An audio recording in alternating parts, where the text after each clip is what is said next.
नमस्कार दोस्तों, मैं हाथी पार्क इंदिरापुरम बोल रहा हूँ। एक जमाना था जब मुझे बनाया गया था और मेरा नाम रखा गया अवंतिका बाई पार्क। ये नाम एक वीरांगना के नाम पर पड़ा था और इस पार्क के बीचों बीच इस नाम को चरितार्थ करने वाली वीरांगना की एक मूर्ति भी लगनी थी जिसका चबूतरा बनाया गया था, लेकिन आज इतने वर्षों बाद भी वह सिर्फ चबूतरा और मूर्ति लगाने का स्टैंड रह गया है, मूर्ति कभी लगी ही नहीं। हालांकि जब मुझे बनाने का टेंडर पारित हुआ तब उसमें साफ तौर पर पार्क के बीचों बीच मूर्ति लगाने का भी जिक्र था, परंतु कुछ काम समय और प्रशासन की भेंट चढ़ जाते हैं। खैर, जब मुझे बनाया गया था तो उसमें बहुत सारे पेड़ पौधे लगाए गए थे, सुंदर सुंदर बगीचे बगिया बनाई गई थी, फूलों के पौधे लगाए गए थे, हरी घास लगाई गई थी और मेरा बचपन बहुत सुंदर दिखाई पड़ता था और मेरे बचपन को देखकर लोग ये कहते थे कि इसकी जवानी बहुत खूबसूरत होगी। उस समय लोग पार्क में घूमकर आनंदित होते थे। समय बदला, दूसरी सरकार आई तो उसने पार्क में एक हाथी की मूर्ति लगा दी। अब चूंकि रानी अवंतिका बाई की मूर्ति नहीं लगी थी तो पार्क में लगी हाथी की मूर्ति देखकर लोग मुझे हाथी पार्क के नाम से पुकारने लगे। ये नाम भी अच्छा था, विशाल विकराल, मेरी ताकत का एहसास करवाता था। उस समय पार्क की देखभाल भी होती थी और मेरी किशोरावस्था सुंदर बीत रही थी। मेरी देखरेख की जिम्मेदारी कभी जनता ने नहीं ली, हमेशा प्रशासन ने ही अपने मन मुताबिक मुझे संभाला और मेरी देखभाल की। अब क्योंकि पेड़ बड़े हो रहे थे, उनकी जड़ें जमीन में नीचे तक जा रही थी तो ऊपरी पानी की कमी ज्यादा नहीं खलती थी, मगर जो छोटे पौधे थे, जो बगियाएं थी, उनको पानी की जरूरत थी। कभी उनको समय पर पानी मिल जाता था, कभी नहीं मिलता था। लेकिन पार्क में घास थी जिसके कारण पौधों को नमी मिल जाती थी और वह जिंदा थे। जब किसी का जन्म होता है तो उसको बीमारियों से बचाने के लिए हर प्रकार के टीके लगाए जाते हैं, मेरे साथ भी यही हुआ। बीमारियों से बचाने के लिए शुरुआत में सब तरह की उपाय किए गए, इसका एक कारण यह भी है कि यह शहर बसना शुरू हुआ था और जीडीए ही प्लॉट बेच रहा था या नक्शे पास कर रहा था, तो उसे शहर के बीचों बीच एक सुंदर पार्क भी दिखाना था ताकि महंगे दामों पर मकान और भूभाग को बेचा जा सके। ये एक सोची समझी प्लानिंग थी ताकि लोगों को लगे कि समय बीतने के लिए एक सुंदर पार्क पास में ही है।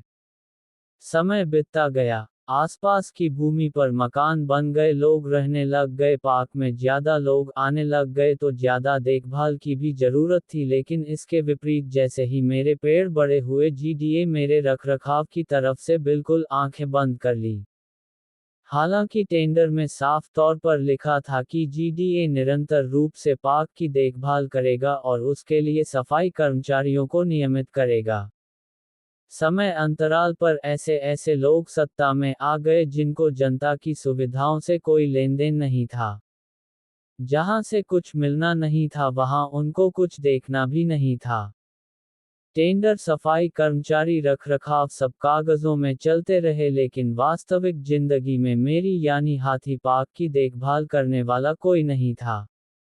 कुछ लोगों ने आगे बढ़कर अगर इसकी शिकायत या सहयोग करने की पेशकश की तो उन्हें ये कहकर दुत्कार दिया गया कि ज्यादा चिंता है तो खुद कर लो, हमें क्यों बताने आ रहे हो।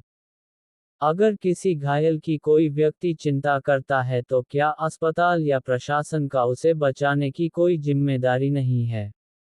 बदलते मौसम और वातावरण के अनुसार गर्मियां ज्यादा गर्म होने लग गई, जिसकी वजह से छोटे पेड़ पौधे बिना पानी के बिल्कुल झुलस जाते थे और पानी न मिलने से उनमें से अधिकतर फूलों की क्यारियां, बगीचे सब धीरे धीरे खत्म हो गए। उनके सुंदर फूलों वाले पौधे पानी की गुहार लगाते लगाते सबकी आंखों के सामने सूख गए।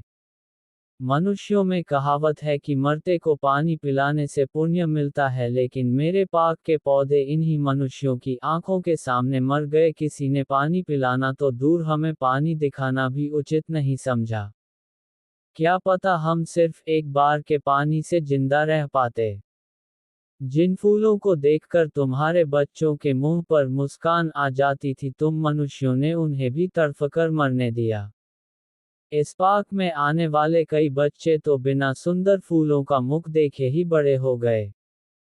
सुबह सुबह जो लोग मेरे पेड़ों की बनी हुई ऑक्सीजन को खींचने इस पार्क में आ जाते हैं, उन्होंने भी कभी मेरे बचाव के बारे में नहीं सोचा, सिर्फ अपने बचाव के बारे में सोचा।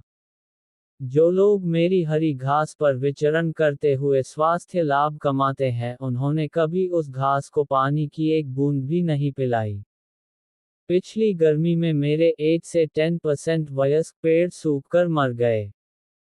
पार्क की दीवारें और दरवाजे जो आवारा पशुओं को आने से रोकते थे, वह सब टूट चुके हैं, जिसकी चिंता करने वाला भी अब कोई नहीं है।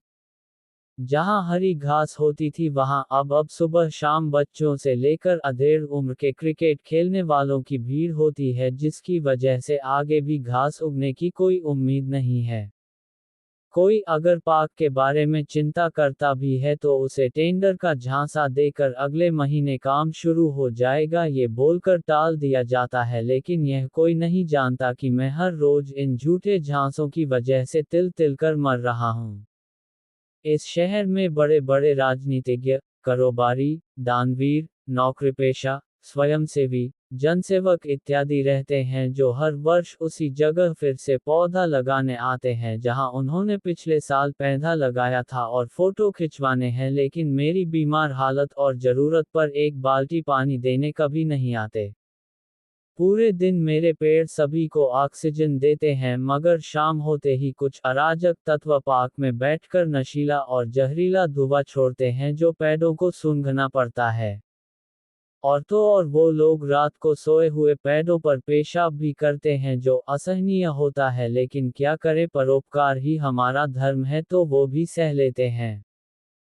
इस वर्ष भी मेरे लगभग 10 से 20% पेड़ों ने अपने प्राण त्यागने में शुरू कर दिए हैं।